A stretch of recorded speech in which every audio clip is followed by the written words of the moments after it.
So we've had some great insights so far. Now the afternoon set of sessions are just beginning. And one recurring thought that I've had throughout all of this is, if only we had a crystal ball so we could see where investments and where securities were moving next. And this next panel discussion will cover exactly that. So I'm going to welcome to the stage, first of all, our moderator. We have FintechTV's Vince Molinari. We'll give a round of applause for all of our panelists. OK, welcome to the stage. Thank you so much. We also have Draper Holm's Alon Goren, Daniel Barile from SkyBridge Capital, Andrew I from Heritage Horizon Capital, and Matt Cross. Thank you guys so much. Enjoy the conversation. Thank you.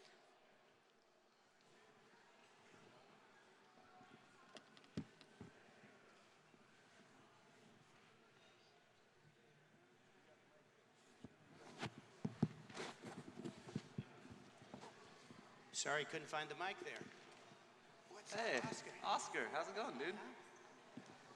Well, greetings. Thank you, everybody. Thank you to the great hosts and sponsors. What a wonderful day. Thank you for having everybody come out. Good to be in person for sure. I have to read this one. Investment funds and the future of securities, near and dear to so many of our hearts. Delighted to have this. I think it's going to go pretty quickly for our 45 minutes or 40 minutes. We've got 43 minutes, perfect. I think the easiest way to do this and the most efficient, I'm just going to turn it over to everybody, go down the line, do a quick 1 minute, hi, how are you, and a little bit about everybody's company. Although Alon doesn't need an introduction, you'll start there. Thank you, and thank you everyone for coming. This has been incredible, and I really appreciate all you traveling around the world to be here today. I'm Alon Goren from Draper, Goren, Holm. We invest in early stage blockchain companies, and we're also the organizers of this event and LA Blockchain Summit. So, you know, one of the things that separates us from the average fund is that we're a part of the communities with the companies we invest in. So not just when it comes to the events, but we get down in the trenches, get dirty, and have some fun alongside them. Let's go right down to Daniel. Thanks so much. Great to be here today, and again, thanks so much for having us. So I am a partner and portfolio manager at SkyBridge Capital. We are a multi-asset class investor founded by Anthony Scaramucci in 2005. We run multi-strat product, but we also run several crypto private funds and several crypto-focused products in the public equity and also the private equity markets. As we tend to make a lot of noise with everything that we do, so over the last couple of years, you've seen more and more and more from us in this space, and you will continue to see more from us in this space. It is from both from a capital invested and allocated, but also just from a resource perspective and how we're spending our time on the research side. This is, without question, the most exciting opportunity that we see over the medium and long term. And so, very, very excited about the opportunity. Thanks, Andrew, Daniel. please. My name is Andrew Au. It's a pleasure to be here. I am managing partner of Heritage Horizon Capital. We have invested from very early stage in blockchain companies, a couple of unicorns that have tokenized securities in the ESG space and take them to exit on listing. I'm also the CEO of AG Delta. It's a traditional fintech company that looks at traditional public investments as well as private alternative investments, and more recently in the last few years in digital assets. So we've done about 1.5 trillion in the platform over the last decade, and we see a great synergy from the traditional space bridging into the new digital era. So look forward to the panel. Hey everyone, how's everyone doing tonight? I'm Matt Cross. I work with Blockchain Founders Fund. I oversee all of our Web3 investments. I would say we're an early stage fund focusing on, of course, early stage capital.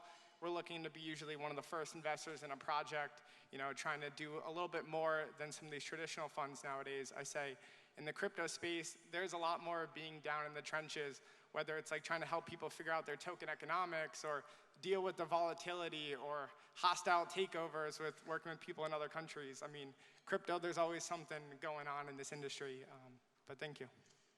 Great. Thanks, Matt. I think one of the exciting things about this panel itself is really the culmination of different sectors, thinkers, and I'm a big believer, before we look at the future, we have to kind of look at the present and certainly a bit of the past and where we've come. So I'd love to start off with Matt down at that end being the next gen of all of us. You know, look at the Blockchain Founders Fund. As you're going to looking at practical investments today, the rubber meets the road, what are you guys doing? Yeah, I mean, as we're looking at things today, I mean, I think in the blockchain space, we're looking for these keystones, I would say, of like transposing existing Web 2 industry into Web 3, whether that be healthcare now, insurance, of course, like other types of like lending protocols and other things like that. But just to talk about security tokens and what kind of I see from my position over at Blockchain Founders Fund, I would say, like, you know, it's been about 5 years now, I think, since we've seen these security tokens. And I would say that the progress hasn't been up to my expectations, I would say, comparing to looking at what's going on in the ICO world. And I would say that's just because of how technology works and how institutions work and how long it really takes to adapt new technology.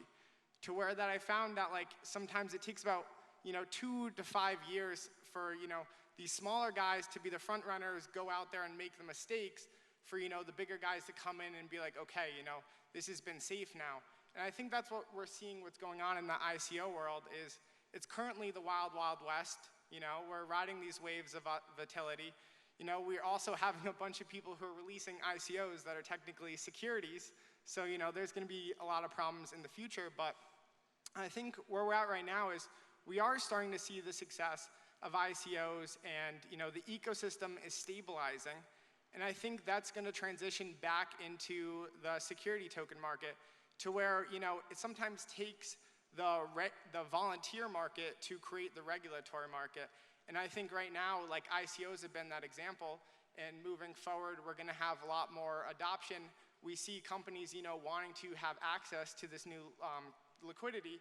And I think, you know, one of these important details, which is going to, you know, help bring STOs into a more similar field of, like, the success of ICOs, is community. And I think that's something that STOs might be missing at the moment right now, where there's, of course, it's not the most user-friendly for everyone. A lot of things are kept in private markets. And I think to get the attention of these new investors would be to have some type of community aspect. And I think that's really what the STO world is missing, and why ICOs have been so successful. It's because it's the combination now of course, your investment with this social side of things. And I don't think everyone always gets that out of course, like an STO.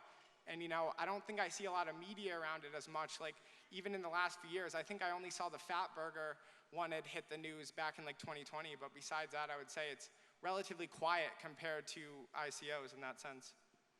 Well, Matt, that is a great jumping off standpoint. And, you know, I see Oscar smiling there, and Dara's over there. We talk about this journey and going back to the Jobs Act, and 6 months of implementation, 5 to 6 years later, we're still trying to get it going.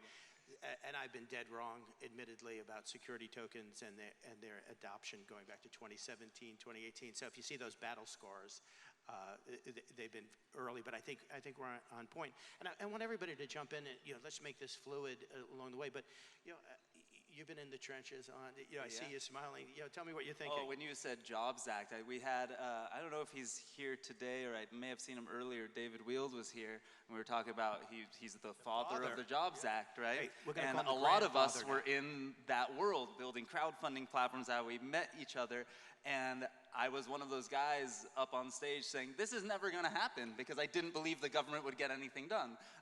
The day they rebranded it to the Jobs Act, I knew it was going to happen, because no politician could vote against jobs after the financial crisis.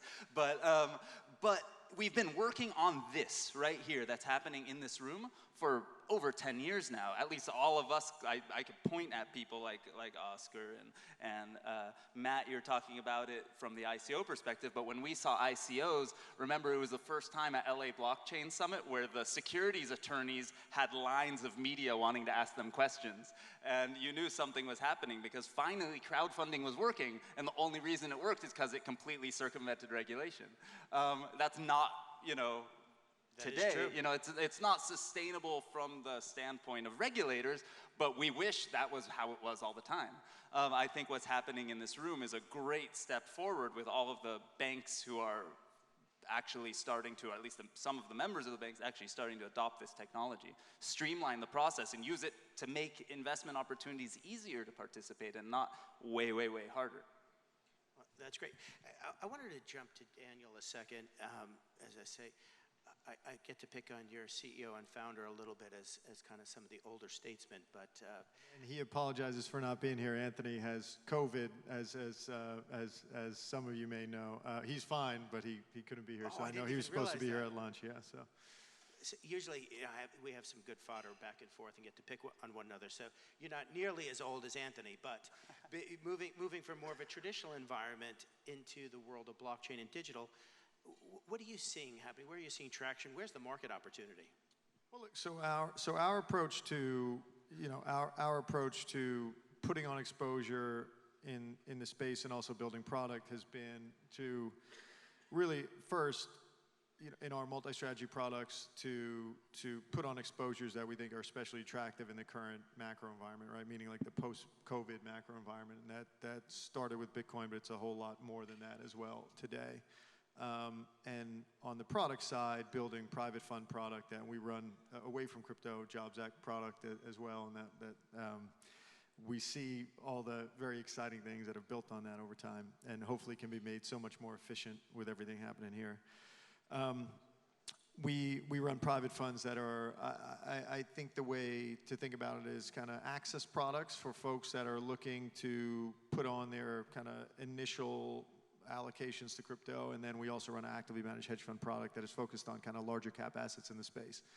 I think, and we're, as I mentioned, you know, very active investors in public and private equities in the space as well. I think what is really exciting about what's happening here, and I shared this in the green room just before the panel started, you know, Matt made the comment about, you know, kind of some folks having to go first and starting community in this space. For a firm like ours, you know, given the mandate of our products, we're not going to be first and investing at that stage. But I will tell you, yesterday we had a call with one of the, you know, the largest broker-dealers in the world, in the U.S. yesterday, a long call where they were actively trying to get on our calendar, and we set it up, and they were talking about tokenizing all kinds of really interesting traditional securities. And what was really interesting, so this is the coolest part of that discussion, so like, oh, this is really cool, is this ready to go? Like, if I want to try this out personally, could I do it? Or if Anthony wanted to do it, like, how does it work? And institutionally, you know, what's the deal? How do we connect the pipes? And that was kind of the point where it's like, well, hey, we think we're going to do the first deal maybe 6 months ago. We have 6 months from now. We have a bunch of things in the pipeline. You're like, all right, this is really cool, but this is not where it's happening right now, right? So a firm like ours, we see our mandate as understand everything that's happening right now. You know, when you think about Matt and his world, understand what's coming, you know, and will be institutionally accessible in a major way when I think about our fund products and their mandate, and just really be ready and maybe start to put on some kind of smaller exposure where it makes sense. But what is really, really exciting is that, you know, if you think about 6 months, 12 months from now, right? Like the big idea yesterday was we're creating this walled garden with pre-qualified investors, and we're going to have this super exciting pipeline of deals. We're going to start really boring real estate, which has been done and will be done again 20 times or more than 20 times away from, you know, before this walled garden is ready to go.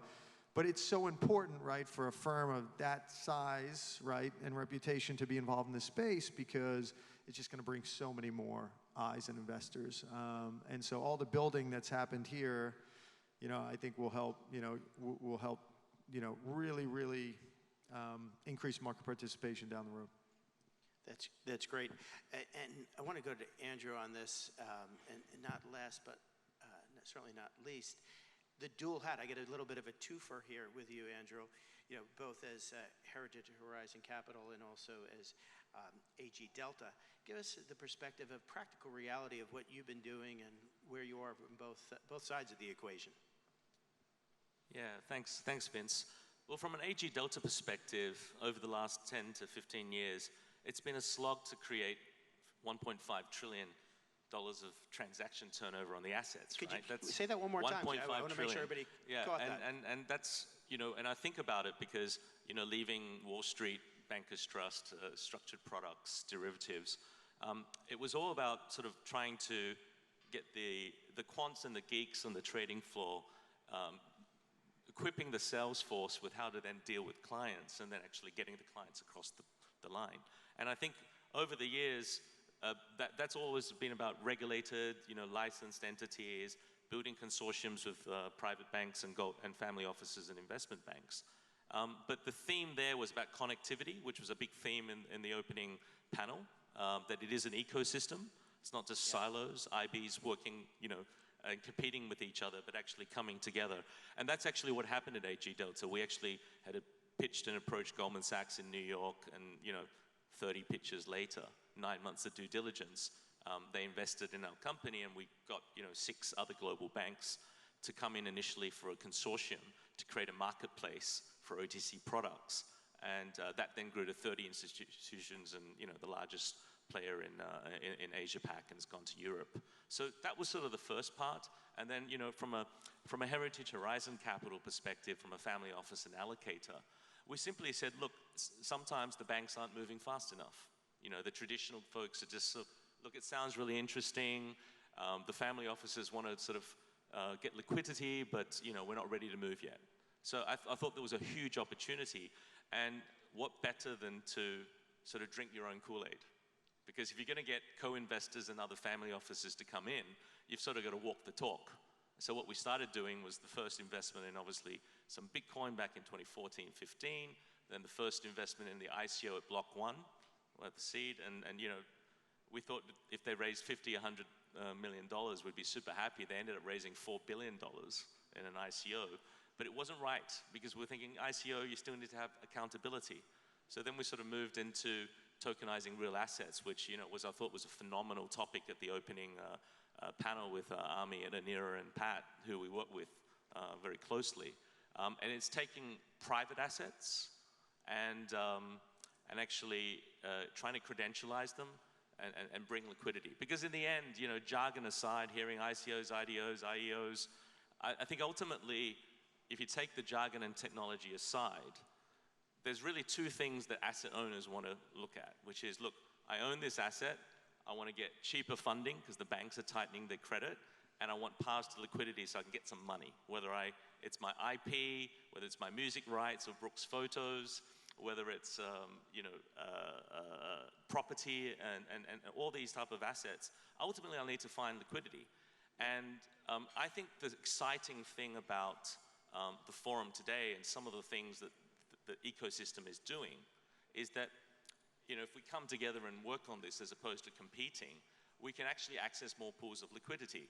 And in this case, like Tim had mentioned, the Bitcoin and crypto guys, and ultimately, let's face it, the elephant in the room is a lot of these exchanges, the digital securities exchanges set up, liquidity is still massively... That's the thing. That's the elephant in the room. And what we need to do is we need to sort of bring the crypto bros over to the traditional space and bring the traditional space over to the... I'm like, he's anxious to go. Well, this is exactly where we were, let's say, 4 years ago. Like, when Daniel just said it, right? Oh, it's going to be ready in 6 months or whatever. And everyone was talking about friends of ours, and some of you guys are here, talking about those first digital securities exchanges or security tokens exchanges in 2017 and all that stuff. What they weren't really saying is there's this promise and idea of decentralization and liquidity and all this stuff, but what you did was you took a piece of paper that's a pain in the butt to sell from one person to another, and you made it almost impossible. Because what you did was you put it on one blockchain, and then you put it on one single exchange, and that was the only place to get it, and you had to jump through many, many hoops, and on top of it, you had the regulation and KYC and all that stuff. So, you know, it took this idea of decentralization, and you made it into the most narrow, hardest thing to participate in.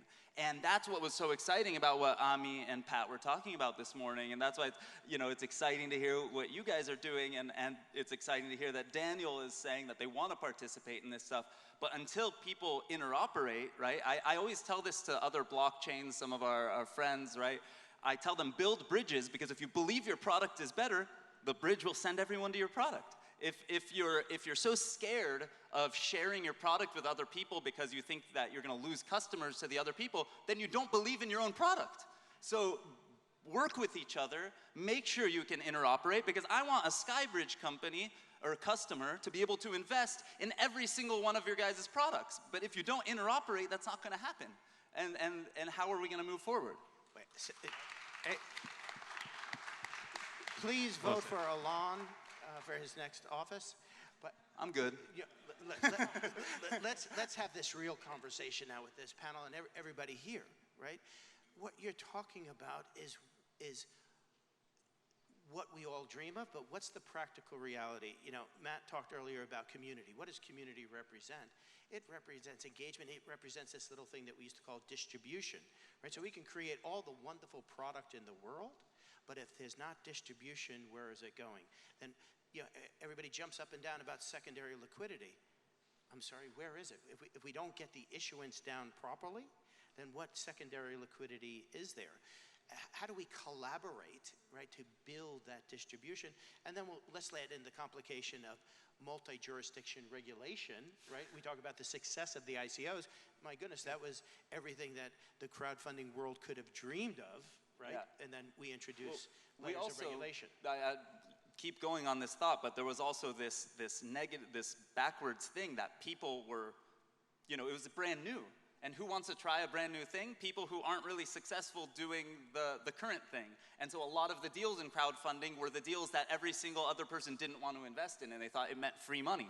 But you still have to do market. That's the community thing, right? The marketing and building of the engagement in advance. You don't just like, you know, put a piece of paper in front of someone and say, invest in this thing. You gotta actually get to know them and have them get to know you, and, you know, actually have a good product to invest in. So another great point I'd love to talk about, where are we in this cycle? People talked for almost several years, what inning of the game are we in? I would say, I'm not even sure if the stadium is built yet, no less what inning we're. So where are we today? You talk about, one of the biggest broker-dealers in the United States, perhaps the world, tiptoeing around the space. We're talking about innovative things from can I say BFF? Is that allowed? BFF. You got to lean into BFF. Ali, if you're watching, BFF. It's way cooler than Blockchain Founders Fund. Right? So about, some of the innovative things that you're doing, where do we all intersect, and where's, people are afraid, well, if I go in too early, I'm going to lose my job, or I'm going to lose all of my money as an investor. Where are we today? I mean, this is where I think it's kind of intersecting. I don't think it's actually going to intersect through the security token world. I think it's actually going to intersect through the blockchain world. Because right now in the blockchain space, we're seeing a huge push for KYC. Like just recently I was down at Bitcoin Miami, and I think every few stands that I walked by, everybody had some type of KYC protocol in some sense. Because we are trying to get the bigger institutions into this space. And I think when you do see this KYC happening within the crypto space, you're going to see another push into more of like privacy markets in the crypto space. But I think for the existing ecosystem, once everyone has been KYC'd, they'll be able to participate in more of these STOs.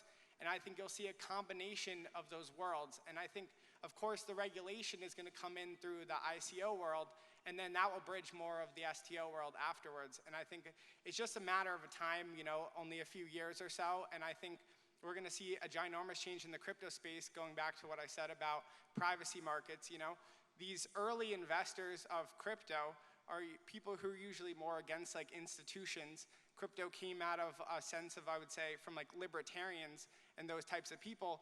And the general core of the community isn't so much in supporting STOs as they want, decentralized new type of business and ideas. And so I think, it is a matter of time. It will be KYC'd. We'll see the combination, and then both sides will benefit through that afterwards. Andrew, tell me what you're thinking. I think the future of securities isn't just about ICOs and STOs. I think there are a lot of different use cases. If I look at the what was sort of the example that Pat used with one of our investments with Integra, it was real assets.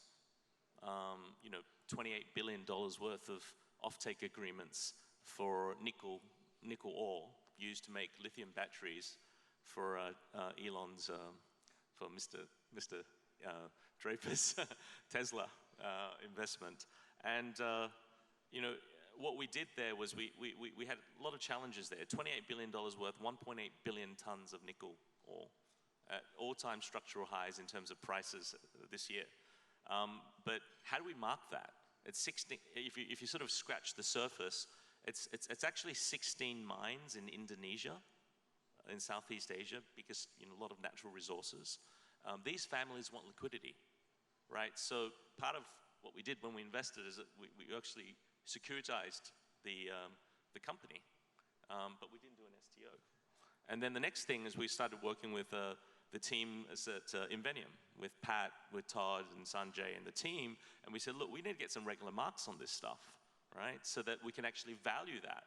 And then we proceeded to work with broker-dealers and distributors and family offices to book build that demand, old school style. But then we launched it and listed on digital securities exchanges so that we can actually get a token price. And then we went back to the valuation to say, well, look, if the token price is this because we've got 89 million tokens at this particular price, meaning a market value of X, well, then what's the theoretical value based on the marks we're seeing? And that would be a sort of a discount, just like, let's say, Govies traded a discount to certain corporate bonds.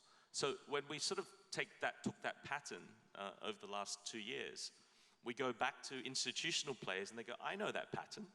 That's something I can relate to. I can speak to my compliance guys and I can allocate to. So, we can go to Daniel and Anthony's organization. They say, okay, these are things we can sort of relate to. But then on the other side, we can go to the crypto guys who, let's face it, Liz had a great panel there with Tim and said, look, we've taken a shock, but it's very early stage in the overall development. So these guys, if anything, are going to say, look, we've taken a bit of a hit. I think there was a talk about Mike Novogratz, and he's also invested in Block One. Yeah, there's a hit, but what they're going to do is probably look at diversifying. So what do they need to diversify into? Possibly it's real assets, but they don't want to go to traditional sort of investments. So these type of investments make it attractive. So, in short, how I see that playing is that you bridge the traditional folks who need excuses to be able to allocate because clients are asking for it, but you sort of facilitate through the ecosystem the way to cross that bridge, and then you access new pools of liquidity, which are the enormous crypto wealth, irrespective of this downturn. Let's just talk about that for one more second. I want to go right to Daniel on that as well. So this real use case of solving for a pain point around nickel, right?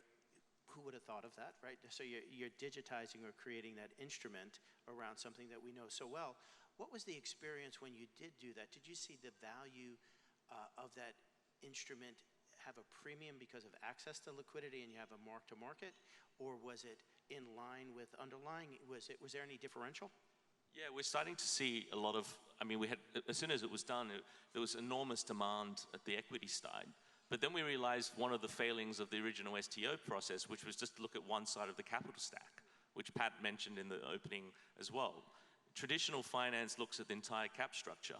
You don't develop a property building on equity alone. You're going to look at debt, and you could convert debt, and convertible debt. So similarly, especially in commodities, traditionally that's been financed by banks and letters of credit. So now you've got this entire DeFi and decentralized ecosystem that can say, hang on, I got MakerDAO, I got Tether, I got Bitcoin. How do I stake it? If I stake it, I get 5 to 7 or 8%. But if I invest in this and create a virtual digitized letter of credit, I can finance that commodity financing in whether it be nickel, other commodities, or other projects we've worked in like biofuels and ESG products like algae. So what's happened now is that people are looking at that and say, how do I get involved on a debt structure? So we've actually then taken the approach of going down the roadmap of debt raising. Initially starting with traditional. So we're saying, look, family is XYZ, got a lot of friends and family offices here. And they say, look, I've got liquidity, so I'll come in on a debt structure, and then eventually when you're listed on the debt, you can make it sort of fungible from that perspective. So I think it's phenomenal what we're seeing in terms of possibilities, but it's a little tweak on that, and that's enabled us to regionalize and globalize the offering. So, you know, during COVID, I was in Singapore. I used to be here in New York, but, you know, the last 6 months I've been sort of maybe 2% of the time in Singapore and the rest in Europe, Dubai, Middle East, and now the States. So I think it's sort of really, from my perspective, done wonders, Vince, in terms of, you know, just tweaking those use cases and leveraging the ecosystem partners. We've seen a lot of liquidity come into the project, and it's sort of opened up a lot of demand for, you know, variations of that same theme. Great. Daniel, I'd love your take on this. So it seems like we've got some benefit of historic market infrastructure, some muscle memory with some tweaks solving for real pain points. Does that give someone like SkyBridge comfort in stepping into the space? Where do you come out on it? So I would just, so building on Andrew's comments just now, I think, like, so that deal that he described, right, I mean, is really, really important, right, because it's meaningful size, right? It sounds like it was structured and distributed thoughtfully. You need more and more of that, right, to pull in. Like, I guess this is where, the way I see it anyway, right? It seems like where the game started, right? Go back to your original question, Vince, right? But it's like, from my perspective anyway, I think this is like, you know, first batter, first inning, right? Like this is, it's super early days because you're able to pull in, you have folks that are doing pioneering stuff like Andrew, right? And maybe you've got some crypto folks that are willing to be creative. Like one of the things we've thought a lot about here is maybe the challenge is for some of these asset classes that they're not interesting or exciting enough to pull in enough for the crypto community, maybe.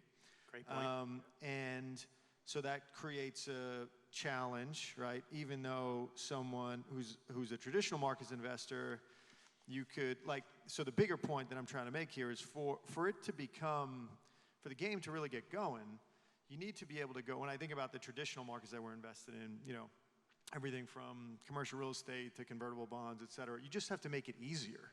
So it's just like, hey, this is like, so now there is, it's so important that the whole space continues to evolve and people get comfortable with the basics of crypto and blockchain, right? Because if somebody has never invested in Bitcoin or they haven't done the basic work, like it's just gonna take so much time for someone to get comfortable, right? But once you've done some work on the space and you own some digital assets, you understand how it all works, and then you would get it, right? So you have some big firm pitching you on some deal, and you're like, oh, this is so much better, it's more efficient. Like, yep, all good, I get it, let's do it. So that's what really matters here is, right, you continue to have traditional institutional investors do the work on digital assets and crypto more broadly, right? So they have the pipes connected, they understand how it all works. And then you have a traditional asset come to market, right, in this format, and you're like, yeah, all right, cool, let's do it, right? And then you have, you know, the CIO or the portfolio manager is telling everyone else in the organization, this is the way we're gonna do it. We're comfortable with this, let's do it this way, right? We're not, I think, we're nowhere close to that, right? And this is like, and if we can pull in more kind of crypto guy and gal volume, right? I think that's what we wrestle with, right? Can you pull, we've always wrestled with that. I'd love to get the thoughts of the other panelists, right? Because well, yeah, I was gonna ask, is that important? Because yeah, there's inflation is much higher. So a few years ago, I remember doing some deck, and it said $7 trillion U.S. alternative investment market or something like that. It's bigger now at least because of inflation, but bigger in general. Like, isn't that orders of magnitude larger than the crypto market? No, 100%. So my point is, you definitely don't need the crypto market, but I think right, because early adopters. You need the early adopters, right? They're going to be first. They're going to, like, if they start to do more, even from a diversification perspective, right, or to just to help the whole system develop, are willing to do it earlier, right? That's how you need to get that volume. And it's not going to be, it's this classic kind of, problem, right? You're not going to, the traditional guys aren't going to come until you've got enough deal volume, right? So. Well, I'd love you to jump in and, thank you for the memory walk going back to LA blockchain, my goodness. But so much of what you all do is about education and awareness and putting that forward, a la this event here. Where do you see it today? What's the sense? You speak to so many different people. I mean, I think I posted something like years ago about the crowdfunding space, and I said, the space isn't even in diapers yet, and I like shared a picture of my kid's ultrasound. I kind of feel like we're almost still there, but like I feel like there is an inflection point happening. Right? We have a heartbeat, yes, thank God, and we're almost in diapers, or maybe almost crawling, I don't even know. But I do see, exactly these bridges that you're talking about 6 months from now, what Pat and Ami discussed this morning, it's happening. I mean, I know a lot of you participate in the FinP2P stuff that Anthony kind of leads. Actually, a show of hands, who knows what that is and has participated? Okay, it's still a small amount compared to the rest of you. But I know, I'm pointing at Ziv back there, I know that Symmetria is tapping in. I know Onera is tapping in. I know you guys are tapping in too, right? So all of these groups are tapping into this network where you can all share deals and work together, and we're no longer talking about like the one accrue, right? We're not just talking about one single small real estate crowdfunding thing that's $1 million. You're talking about each group bringing billions or even trillions of dollars worth of assets to a single network. It's happening. So, I don't know if we're in diapers or we're crawling, but we're getting there. Like, we're gonna hopefully celebrate a first birthday next year at this time, right? Hard for me to see Matt down there. There you are, Matt. So when you continue to look at the mandate of Blockchain Founders Fund, you're hearing all of this. Are you the jumpstart? Where you're stepping in creatively, taking more risk? Where do you see the role? I mean, I would say since we are on the earliest level, we are the jumpstart. But again, I don't think if there will be a jumpstart in STOs right now from the crypto-centric world. I really think, again, the jumpstart will come from when the regulation happens in the crypto world and you have this KYC. Because you were talking about hey, getting in some of these crypto bros or whatever onto some of these STOs. I don't really think that's gonna happen. And I think that's because of looking at community again, where crypto came out of. Crypto again came out of hacker communities, early website defacers, people who are of the libertarian nature.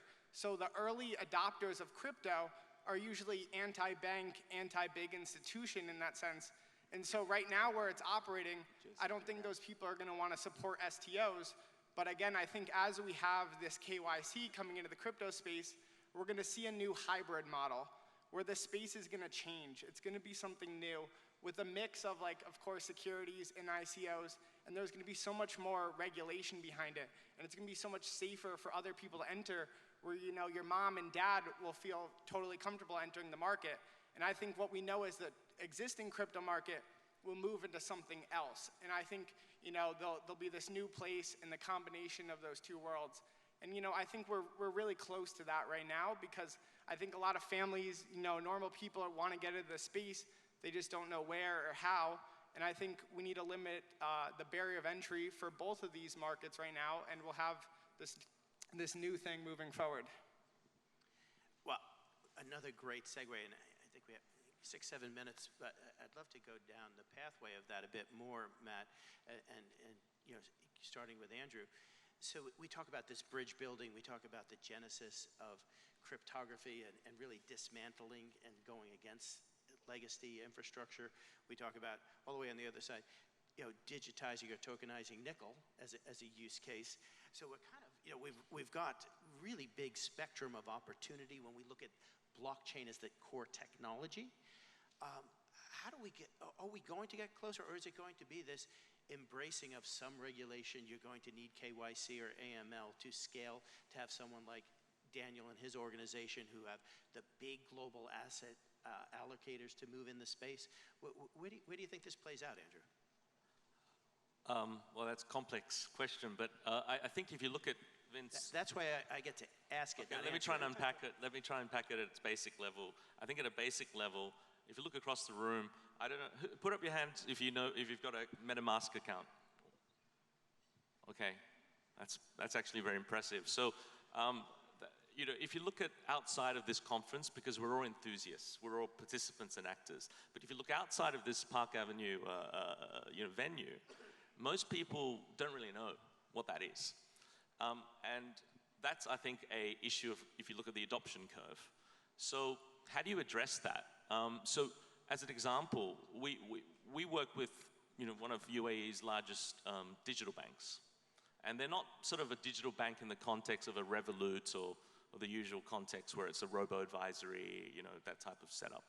This is trying to be a digital private bank, right? Because there's a lot of wealthy, ultra-high net worth individuals and family offices in the UAE, as we heard in the panel earlier.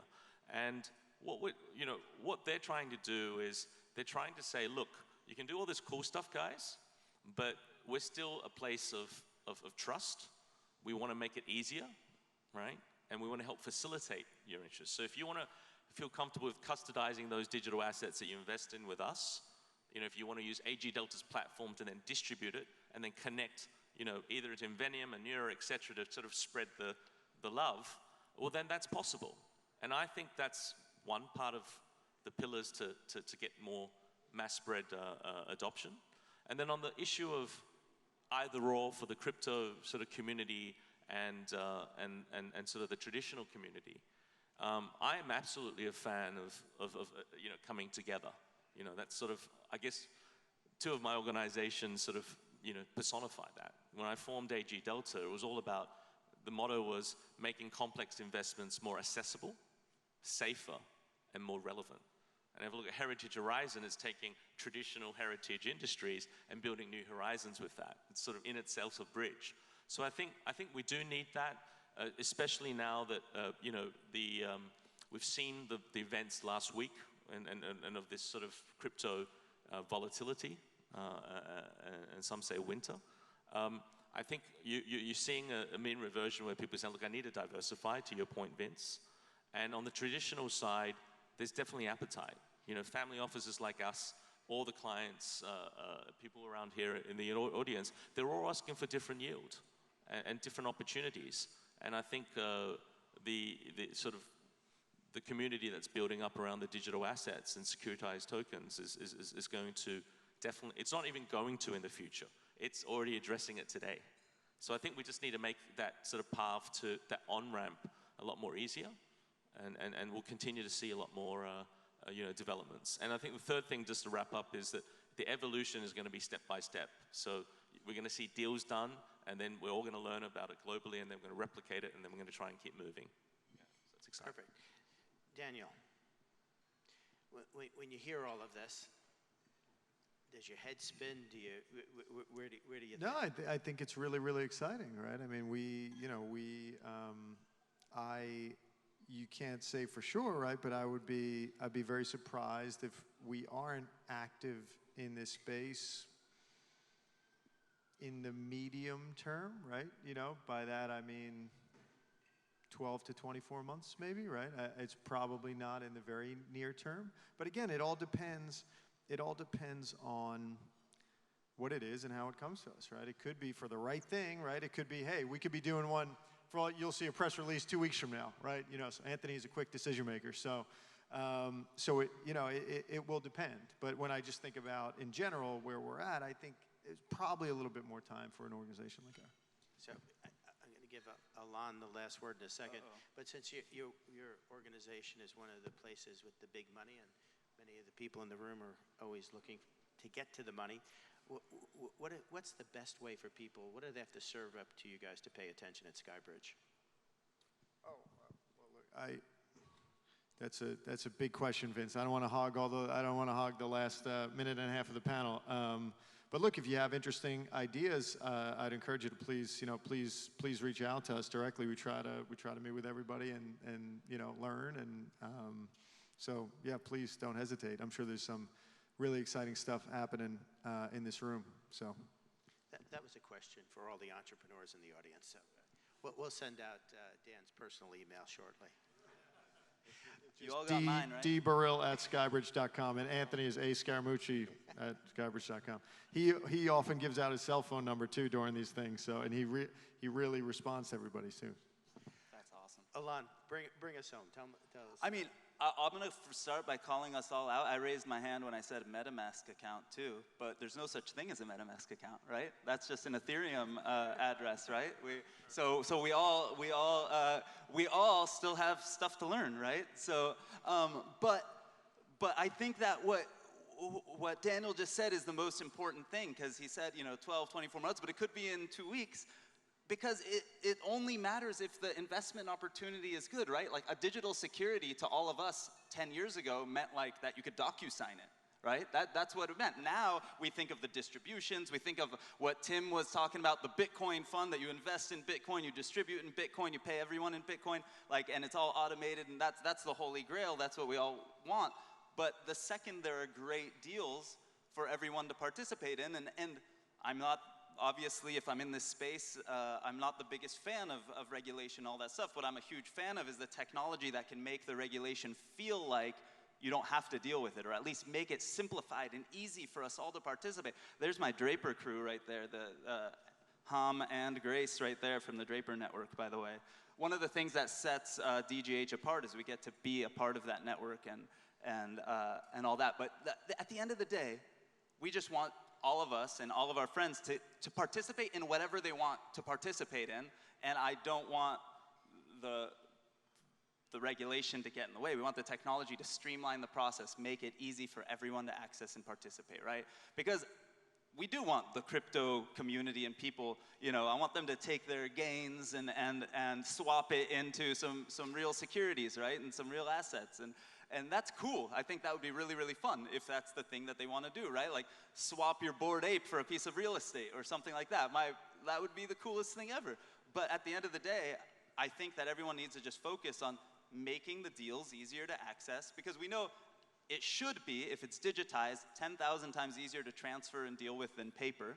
And no great investor is going to say, no, I'm not going to invest in a really, really great deal that I really want to invest in because it's digital. I don't think that's a thing.